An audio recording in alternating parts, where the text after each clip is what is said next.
12세기에 쓰인 위대한 신학서죠. 쉬비아스에는 정말 인간의 상상을 뛰어넘는 놀라운 환시들이 가득 기록되어 있습니다. 자, 오늘은 그중에서도 제3권의 세 번째 환시, 하느님의 뜻을 기대하는 탑이라는 아주 장엄한 광경 속으로 한번 푹 빠져볼까 합니다. 이은시의 정중앙에 거대하고 위험 있는 철색 탑이 서 있습니다. 빛나는 건물 외벽 한가운데에 나타난 이 탑, 이게 그냥 건물이 아니라는 거죠. 그럼 대체 이 탑이 뭘 상징하는 걸까요? 우리한테 무슨 메시지를 주려고 하는 걸까요? 이 탑의 이름은 바로 하느님의 뜻을 기대하는 탑입니다. 그러니까 이 탑은요, 앞으로 우리에게 드러날 하느님의 뜻, 그분의 법, 그리고 교회가 앞으로 얼마나 굳건해질지를 미리 보여주는 뭐랄까 하나의 예고편 같은 거였어요. 자, 근데 이 신비로운 탑이 텅 비어 있었던 게 아니에요. 안을 싹 들여다보니까 아치 아래마다 5명의 인물이 서 있는 거예요. 이들이 바로 우리를 구원으로 이끌어주는 5가지 핵심 미덕을 사람의 모습으로 표현한 거였죠. 와, 근데 이 미덕들이 상징하는 게 정말 흥미진진합니다. 어떻게 보면 중세 신학의 정수가 여기에 다 담겨 있다고 해도 과언이 아니에요.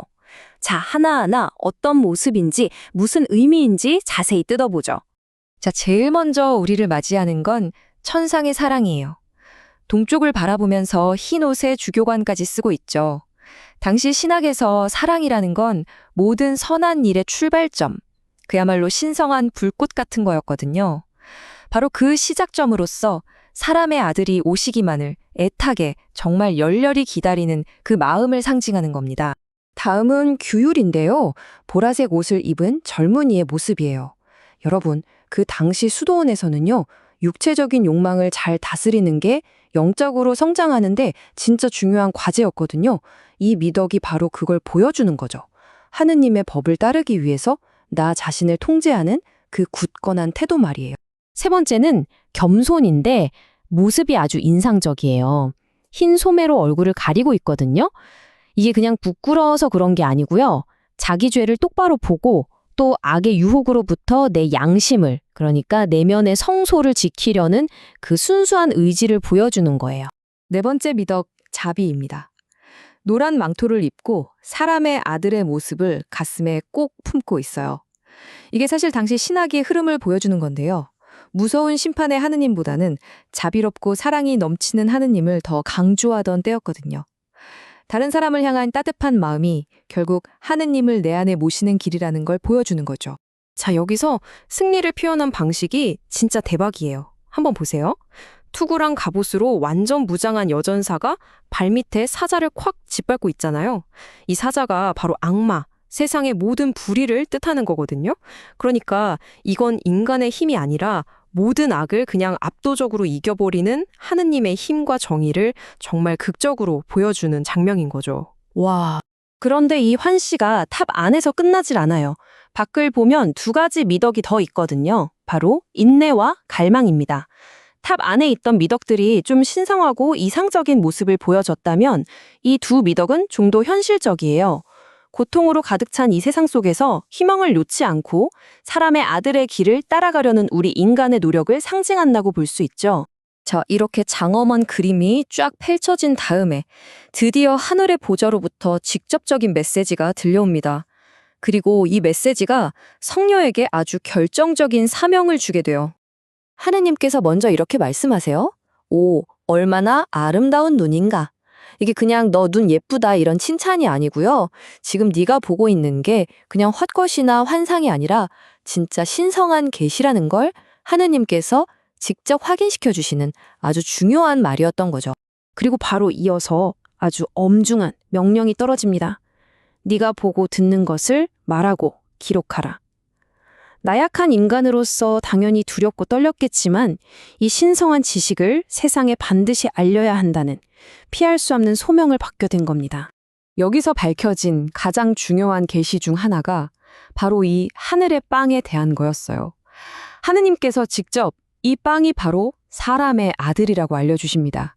그러니까 사랑의 불꽃 안에 있는 생명 그 자체이자 죽어가는 영혼을 다시 살리고 모든 죄를 용서해주는 구원의 핵심이라는 거죠.